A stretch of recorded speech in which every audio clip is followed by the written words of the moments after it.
testimony. We have a terrific group of witnesses, many senators interested on a subject that a lot of people care about, the cost of attending college. Senator Murray and I will each have an opening statement, then we'll introduce our witnesses. We call this, introduce our witnesses. After the testimony, we'll each have 5 minutes of questions so that we can have a conversation, and we'll ask the witnesses if they'll try to summarize your remarks in about 5 minutes. That'll give us a chance to have a good discussion. The question before us is, can you afford to pay for college? And I believe the answer for most Americans is yes. And for millions, 2 years of college is free. It's never easy to pay for college, but it's easier than many think. And it's unfair and untrue to make students think they can't afford college, and I believe we should stop telling students they can't afford college. 4 weeks ago, I spoke at the graduation ceremonies in Morristown, Tennessee at the Walters State Community College. Half the students are low income. For them, 2 years of college is free or nearly free. The Pell Grant's up to $5,370, and tuition for average community college across the country is about $3,300. So for the 4 of 10 undergraduates in the United States who attend two-year colleges, college is affordable, especially in Tennessee, where our state's made community college free for every student, every high school graduate. Another 38% of undergraduate students go to public four-year colleges and universities where the average tuition is about $9,000. So that means about 3 out of 4 of our undergraduate students are at public institutions. At the University of Tennessee, Knoxville, 1/3 of the students have a Pell Grant. 98% of the freshmen have a state Hope Scholarship, which provides up to $3,500 annually for the first 2 years and $4,500 for the next 2. So for most students, a public university is affordable, and those include some of the best colleges and universities in the world. So what about the 15% of our students who go to private universities where the average tuition is $31,000? Here's what John DeGioia, the president of Georgetown University, told me this week. At Georgetown, the costs of college are about $60,000 annually. First, he said, we determine what a family can afford to pay. Then we ask students to borrow $17,000 over 4 years.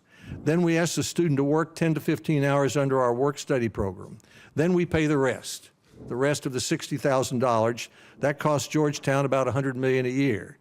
He says they work with 21 other private universities who have the same sort of plan. And he said Harvard, Yale, Stanford, and Princeton are even more generous. So even for these elite universities, so-called, they may be affordable. And finally, 9% of students go to for-profit colleges, where tuition is about $15,000. Okay, let's say that your family still is short of money. Taxpayers will loan you the money on generous terms. We hear a lot about these student loans. Are taxpayers being generous enough? Is borrowing a good investment? Are students borrowing too much? One way to answer these questions is to compare student loans to automobile loans. When I was 25, I bought my first car. It was a Ford Mustang.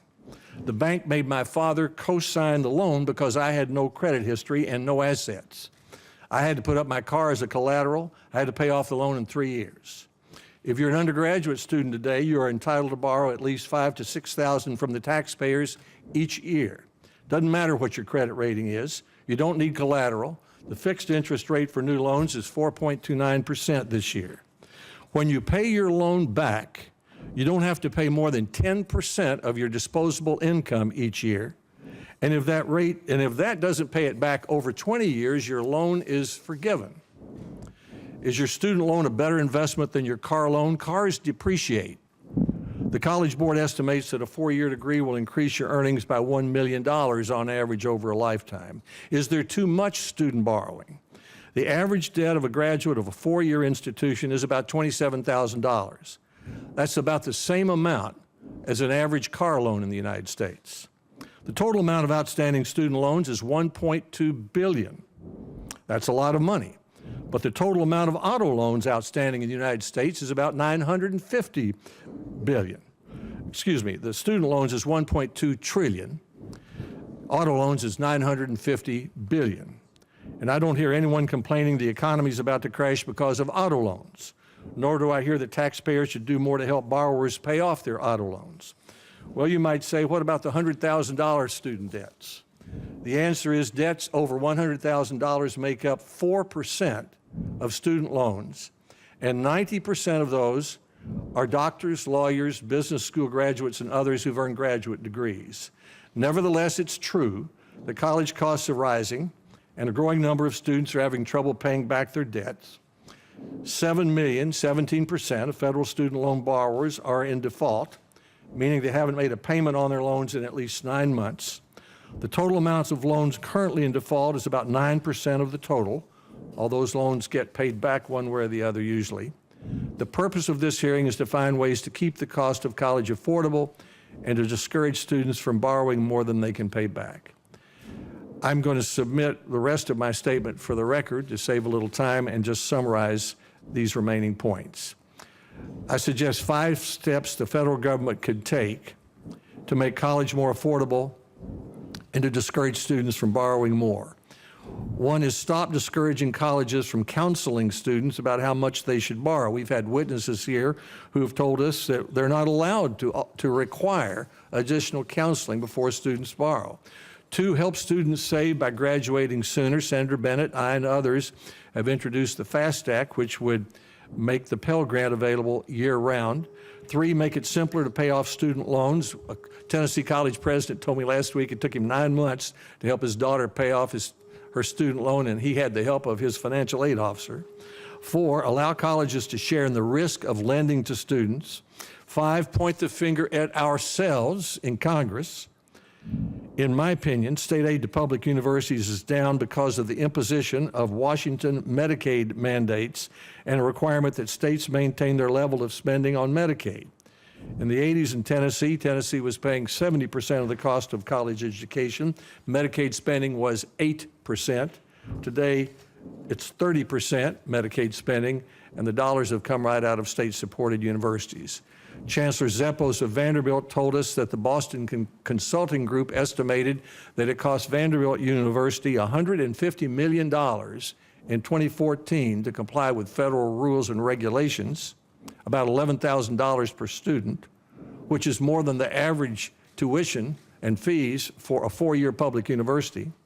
Zeppos co-chaired a report to us that said that universities are ensnared in a jungle of red tape. So we should take steps to make college more affordable, but I believe we should also cancel misleading rhetoric that causes so many students to believe they can't afford college.